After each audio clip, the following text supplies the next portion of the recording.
வணக்கம் நண்பர்களே, எல்லோரும் எப்படி இருக்கீங்க? நல்லா இருக்கீங்களா? இன்றைக்கும் நம்ம சேனலில் ஒரு சில ரெஸ்லிங் செய்திகள் இருக்குது. குறிப்பாக செத்ரோலன்ஸுக்கும் ரோமன் ரெயின்ஸுக்கும் சம்மர் ஸ்லாமில் மேட்ச் நடக்க போதான். திடீர்னு செத்ரோலன்ஸோடைய வீட்டில் பார்த்தீங்கன்னா 2 திருடங்க வந்துட்டாங்க.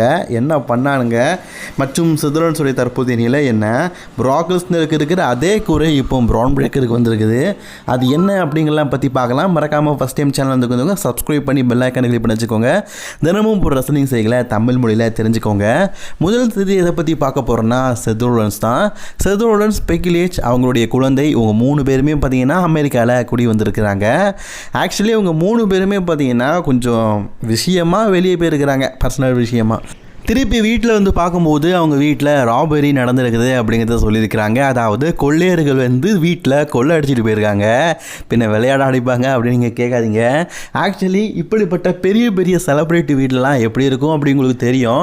கிட்டத்தட்ட செத்ரோலன்ஸ்லாம் பார்த்தீங்கன்னா வருஷத்துக்கு 100 கோடி ரூபா வாங்குறாரு. அவர் ஒய்ஃப் 50 கோடி ரூபா வாங்குறாங்க.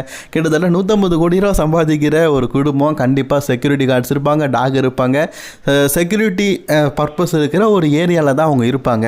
அப்படிப்பட்ட ஏரியாவில் கொள்ளையர்கள் வந்து கொள்ளையடிச்சிட்டு போயிருக்காங்கன்னா சாதாரண விஷயம் இல்லை. இது ஒரு மிகப்பெரிய விஷயம். ராபரி நடந்திருக்குது. இப்போ செத்ரோலன்ஸ் பார்த்தீங்கன்னா போலீஸ் கம்ப்ளைண்ட் கொடுத்துருக்காராம். அவர் வீட்டுக்கு பார்த்தீங்கன்னா எல்லா விதமான போலீஸும் வந்து இப்போதைக்கு அனலைஸ் பண்ணிட்டு இருக்கிறாங்க, அதாவது விசாரணை பண்ணிட்டு இருக்கிறாங்க அப்படிங்கிற செய்தி கிடச்சிருக்குது. இது உண்மையிலேயே பார்த்தீங்கன்னா பலருக்கும் ஷாக்கிங்காக இருக்கலாம். ஏன்னா செத்ரோலன்ஸ் நான் ஆல்ரெடி சொன்னது தான், அவர் ஒரு மிகப்பெரிய செலிபிரிட்டி. அது தெரிஞ்சும், அதுவும் செக்யூரிட்டி இருக்கிற ஒரு ஏரியாவில் தான் இருப்பார். அது தெரிஞ்சும் செக்யூரிட்டிஸ்லாம் இருப்பாங்க. அது தெரிஞ்சும் ஒருத்தன் கொள்ளையடிச்சிருக்கான் பார்த்தீங்களா? சாதாரண ஆள் இல்லைங்க, வீரன். உண்மையிலேயே வீரன் தான். அந்த வீரன் யார் அப்படிங்கிறத நமக்கு கூடிய சீக்கிரம் தெரியப்படுத்துவாங்கன்னு நினைக்கிறேன். வீரன் மண்டி போட்ட தருணமும் ஏற்படும். சரி, இப்போதைக்கு விசாரணை தான் நடந்துக்கிட்டு இருக்குது. மற்றபடி உங்களுக்கு எந்த விதமான ஆபத்தும் இல்லை. இந்த வாரம் ப்ரான் பிரேக்கர் பார்த்தீங்கன்னா தனியாக வந்து பேசியிருப்பார் செத்ரோலன்ஸை எதிர்த்து. இந்த ஸ்பீச்சில் நிறைய பேர் ஒன்று நோட்டீஸ் பண்ணியிருப்பீங்க, ப்ரான் பிரேக்கருடைய வாய்ஸு. அதாவது பொதுவாகவே ஒரு விஷயம் சொல்லுவாங்க, ஆளை பார்த்தா பயங்கரமாக இருக்கா, வாய்ஸை பார்த்தா பூனமாக இருக்குது. அந்த விஷயம் இப்போ ப்ரான் பிரேக்கருடைய விஷயத்துலேயே நடந்துருக்குது.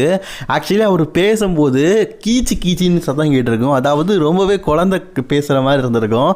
இதை பார்த்து ப்ரான் பிரேக்கரும் சரி, செத்ரோலன்ஸும் சரி, ப்ரான் பிரேக்கர் மட்டும் இல்லை, ஆடியன்ஸும் சரி பார்த்தீங்கன்னா சில பேர் வந்து சிரிச்சிருப்பாங்க. ஸோ ஃபேன்ஸ் மத்தியில் ப்ரான் பிரேக்கர் எப்படிப்பட்ட ரெஸ்லர்னா ஒரு டேஞ்சரான wrestler.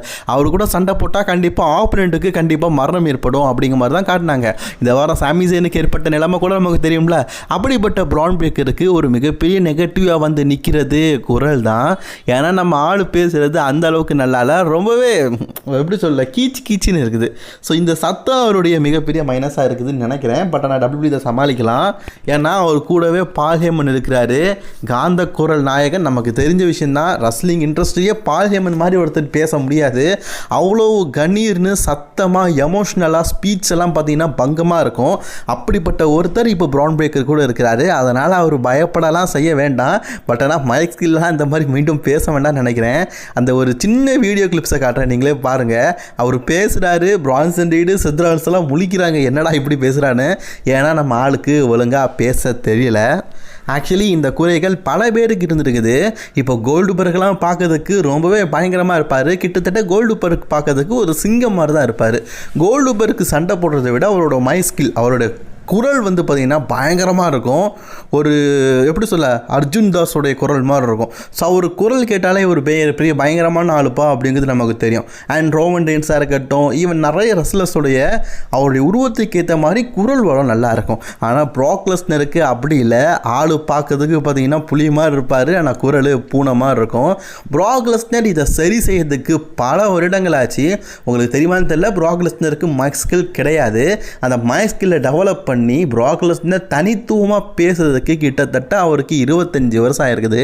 Prague Lesnar Roman Reigns கூட ஸ்டோரி லைன் போகும்போது தான் முதலாக எந்த விதமான துணையும் இன்றி மைக் ஸ்கில் எடுத்து பேசியிருப்பார். அவருக்கு அத்தனை வருஷம் தேவைப்பட்டது. அது வரைக்கும் பார்த்தீங்கன்னா பால் ஹேமனோ அல்லது மைக் ஸ்கில் இல்லாமல் தான் இருந்தார். அப்படிப்பட்ட நிலைமை தான் இப்போதைக்கு பார்த்தீங்கன்னா தேவைப்பட்டிருக்குது ப்ரான் பிரேக்கருக்கு. ப்ரான் பிரேக்கருக்கு இப்போ தேவை பால் ஹேமன் மூலியமாக பேசினா ஓகே. இதுக்கப்புறமா மைக் எடுத்து நான் பேசுகிறேன் வைக்கிறேன்னு சொன்னால் நல்லா இருக்காது இருக்காதுன்னு தோணுது. ஏன்னா அவர் கிட்ட இருக்கிறதெல்லாம் கோட்டு. ஏன்னா பிரான்சன் ரீட் பேசுகிறது நல்லாயிருக்கும், அவர் உருவத்துக்கு ஏற்ற மாதிரி அவர் குரலும் பயங்கரமாக இருக்கும். செத்ரோலன்ஸ் சொல்லவே வேண்டாம், அவர் விஸ்னரின்னு சொல்லி பேச ஆரம்பித்தாலே பார்த்தீங்கன்னா அரங்கமே சைலண்ட் ஆயிரும். பால் ஹேமன் இவங்களுக்கெல்லாம் கடவுள். ஸோ அப்படிப்பட்ட இடத்துல பிரான்சன் ரீட் செத்ரோலன்ஸ் இவங்க இருக்கிற இடத்துல பிரான் பிரேக்கர் பேசினார்னா அது நல்லா இருக்காது. தனியாக பேசினாலே கலாய்ப்பாங்க, இதில் கோட்டு ஸ்பீச்சுக்கெல்லாம் கோட்டு இருக்கிற இடத்துல ஒரு இந்த மாதிரி பேசினா நல்லாவா இருக்கும். இந்த வருஷம் சம்மர் ஸ்லாமுக்கு ரோமன் ரெயின்ஸ் வருவார் அப்படிங்கிற செய்தி கிடச்சிருக்குது. இன்னும் ஒரு சில வாரங்கள் மேபி சாட்டர்டே மெயின் ஈவெண்ட்டில் கூட எதிர்பார்க்கலாம்னு சொல்லியிருக்கிறாங்க. ரோமன் ரெயின்ஸ் ரிட்டன் குறுகிய நாளத்தில் இருக்க போது ரோமன் ரெயின்ஸோடைய சம்மர் ஸ்லாம் பிளான் என்ன அப்படிங்கிறது நமக்கு தெரிய வந்திருக்குது. WWE இது வரைக்கும் பார்த்தீங்கன்னா எந்த விதமான பிளானும் தீட்டி வைக்கல அப்படின்னாலும் ரோமன் ரெயின்ஸுக்கும் செத்ரோலன்ஸுக்கும் சிங்கிள்ஸ் மேட்ச் சம்மர் ஸ்லாமில் நடக்கிறதுக்கான வாய்ப்புகள் ரொம்ப அதிகமாக இருக்குது அப்படிங்கிற மாதிரி சொல்லப்பட்டிருக்குது. ஆல்ரெடி WWE பார்த்தீங்கன்னா செத்ரோலன்ஸுக்கும் ரோமன் ரெயின்ஸ்க்கும் தான் ஃபியூட் இருக்க மாதிரி காட்டிக்கிறாங்க. பட் ஆனால் இந்த இடையில நம்ம சிஎம் பாங் இருக்கிறாரு காய்ஸ். கொஞ்சம் ஜஸ்ட் இமேஜின் பண்ணி பாருங்கள். போன வருடத்துக்கு போகலாம், ட்ரூ மாக்கின்டையருக்கும் சிஎம் பாங்குக்கும் ஒரு மேட்ச் நடக்கும்போது அந்த வருஷம் செத்ரோலன்ஸ்க்கு மேட்ச் இல்லை சம்மர் ஸ்லாமில். செத்ரோலன்ஸ் மாதிரியான பெரிய கோட்டுக்கு மேட்ச் இல்லை அப்படிங்கிறதுனால, ஸ்டோரி இல்லை மேட்ச் இல்லை அப்படிங்கிறதுனால WWE வந்து ஒரு ஸ்பெஷல் கெஸ்ட் ரெஃப்ரியாக அனௌன்ஸ்மெண்ட் பண்ணியிருந்தாங்க. அதே மாதிரி இப்போ சிஎம் பாங் இருக்கிறாரில் அவர் செத்ரோலன்ஸ் கூட தான் ஸ்டோரி லைன் போயிட்டுருக்காரு. இந்த மேட்ச்சில் நான் தான் ரெஃப்ரியாக இருப்பேன் அப்படின்னு சொல்லிட்டு சிஎம் பாங்கி சொன்னால், இந்த ஜஸ்ட் இமேஜின் சொன்னால் எப்படி இருக்கும் அப்படிங்கிறத யோசிச்சு பாருங்க. இந்த ஸ்டோரி நெக்ஸ்ட் லெவலுக்கு போகும். அண்ட் செத்ரோலன்ஸ்கிட்டையும் மணி இந்த பேங்க் இருக்குது, அதோடைய நிலைமையும் என்னன்னு தெரில. இப்படிப்பட்ட பல பிரச்சனைகள் இருக்கிறது மற்றும் ரோமன் ரெயின்ஸுடைய சம்மர் ஸ்லாம் ஸ்டோரி மேபி பார்த்தீங்கன்னா செத்ரோலன்ஸ் கூட இருக்கலாம் அப்படிங்கிற மாதிரி சொல்லப்பட்டிருக்குது. இதோடைய உங்களுடைய கருத்துக்கெல்லாம் மறக்காமல் கமெண்ட் பாக்ஸில் கமெண்ட் பண்ணிக்கோங்க. இந்த வாரம் WWE எவல்யூஷன் பேப்பரி நடத்த போகிறாங்க. அதாவது பார்த்தீங்கன்னா கார்ஜியா அந்த பிளேஸில் அட்லாண்டா கார்ஜியாவில் இருக்குல்ல, டோட்டலி பார்த்தீங்கன்னா 4 ஷோவை ஒரே நேரத்தில் நடத்த போகிறாங்க. ஃபஸ்ட்டு NXT நடத்துவாங்க. NXT நடந்து முடிஞ்சதுக்கப்புறமா WWE வந்து சாட்டர்டே டே மெயின் ஈவென்ட் நடத்த போகிறாங்க. சாட்டர்டே டே மெயின் முடிஞ்சு அடுத்த நாள் பார்த்தீங்கன்னா டேட் அண்ட் டைமு இதெல்லாம் பார்க்கலாம், எப்படி பார்க்கலாம் அப்படிங்கிறத பற்றி நான் அடுத்த வீடியோவில் மேட்ச் கார்டு அடுத்த வீடியோ போடுவேன், அப்போ அதில் சொல்கிறேன். ஸோ இப்படி நிறைய மேட்சஸ் கன்ஃபார்ம் பண்ணிக்கிறாங்க. இது மட்டும் இல்லாமல் பார்த்தீங்கன்னா எவல்யூஷன் பேப்பருக்கு அப்புறமா கூட பார்த்தீங்கன்னா ராஸ் மேட்னு சொல்லிட்டு நிறைய ஷோஸ் வந்து அப்கமிங்கில் நம்ம பார்க்க போகிறோம். இப்போதைக்கு நமக்கு கிடைச்சிருக்க செய்தியின்படி எவல்யூஷன் வந்து டோட்டலி பார்த்தீங்கன்னா 5200 டிக்கெட்ஸ் விற்றுருக்குறாங்களாம். WWE பார்த்தீங்கன்னா அந்த அரங்கத்தில் டோட்டல் ஆடியன்ஸோடைய கெப்பாசிட்டி அப்படிங்கிறது 15000. ஸோ கிட்டத்தட்ட சாட்டர்டே மெயின் ஈவெண்ட்டுக்கு இது நாள் வரைக்கும் 12000 டிக்கெட் விற்றுருக்குது. கிட்டத்தட்ட ஓரளவுக்கு சோல்ட் அவுட் தான். ஏன்னா இன்னும் ஒரு 3 நாள் இருக்குது, அதில் ஒரு 2000 டிக்கெட் விற்கும், 14000 டிக்கெட் அசால்ட்டாக விற்றுரும். சோல்ட் அவுட் அதனால தான் சாட்டர்டே மெயின் ஈவெண்ட் நடக்க போகுது.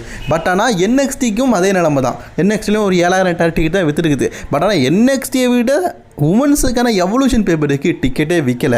பல பேர் இதுக்கு என்ன சொல்கிறாங்கன்னா ஸ்டோரி லைன் இல்லை. WWE பார்த்தீங்கன்னா எவல்யூஷன் பேப்பருக்குன்னு சொல்லிட்டு ஸ்டோரியை எப்போ டெவலப் பண்ணாங்கன்னா நைட் ஆஃப் சாம்பியனுக்கு அப்புறம் தான். அதுக்கப்புறம் தான் ஸ்டோரியை டெவலப் பண்ணி 2 வாரத்தில் டெவலப் பண்ணி எல்லா மேட்சையும் கன்ஃபார்ம் பண்ணிக்கிறாங்க. ஆக்சுவலி இது உண்மையிலேயே ராங்கு தாங்க. WWE பார்த்தீங்கன்னா நைட் ஆஃப் சாம்பியன் பேப்பரில் எனக்கு தெரிஞ்சு உமன்ஸ்க்கான ஸ்டோரியை எதுவுமே டெவலப் எடுக்காமல் அந்த ஸ்டோரியை அப்படியே மெருகேற்றி எவல்யூஷன் பேப்பருக்காக டெவலப் பண்ணிக்கலாம்.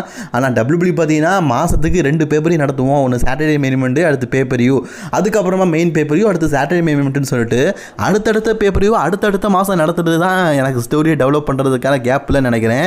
ஏன்னா ரெசல்மேனியா முடிஞ்ச 20 நாளில் WWE பேக்லாஷ் நடத்துனாங்க. பேக்லாஷ் முடிஞ்ச ஒரு 2 வாரத்திலே 14 நாள்லேயே சாட்டர்டே மெயின் ஈவெண்ட் நடத்துனாங்க. சாட்டர்டே மெயின் ஈவெண்ட் முடிஞ்ச 20 நாளில் மணி இந்த பேங்க் நடத்துகிறாங்க. மணி இந்த பேங்க் முடிஞ்ச 20 நாளில் நைட் ஆஃப் சாம்பியன் முடிஞ்ச 14வது நாளே அடுத்த Saturday main event. Saturday main event முடிஞ்ச அடுத்த ஒரே நாளில் எவல்யூஷன் முடிஞ்ச அடுத்த 20வது நாளில் சம்மர் ஸ்லாம் முடிஞ்ச அடுத்த 25வது நாளில் WWE பார்த்தீங்கன்னா அடுத்து பேசின் பெர்லின்னு சொல்லிட்டு அடுத்தடுத்த பேப்பருக்கு டேட்டை கம்மியாக வச்சுருக்கிறாங்க. ஸோ ரொம்பவே குறுகிய நேரத்தில் அடுத்தடுத்த பேப்பரையே கன்ஃபார்ம் பண்ணுறாங்க. இதில் ஒரு சோகமான விஷயம் என்ன தெரியுமா காய்ஸ், டிசம்பர் மாதம் ஜனவரி மாதம் WWEல பேப்பரே கிடையாது. அந்த மாதம் ஏதாவது ஒரு பேப்பரையை வச்சு டெவலப் பண்ணியிருக்கலாம். அதை விட்டுட்டு நெருக்கமாக இடைப்பட்ட நேரத்தில் பேப்பரையை வச்சு ஏன் இப்படி பண்ணுறாங்கன்னு தெரில. அண்ட் காய்ஸ் இன்றைக்கான செய்தி அவ்வளோதான். பிடிச்சிருந்தா லைக் ஷேர் பண்ணிக்கோங்க. அடுத்த வீடியோவில் நான் உங்களுக்கு எவல்யூஷன் மற்றும் சாட்டர்டே மெயின் ஒன்று மேட்ச் கடை பற்றி போடுறேன். சரிங்களா?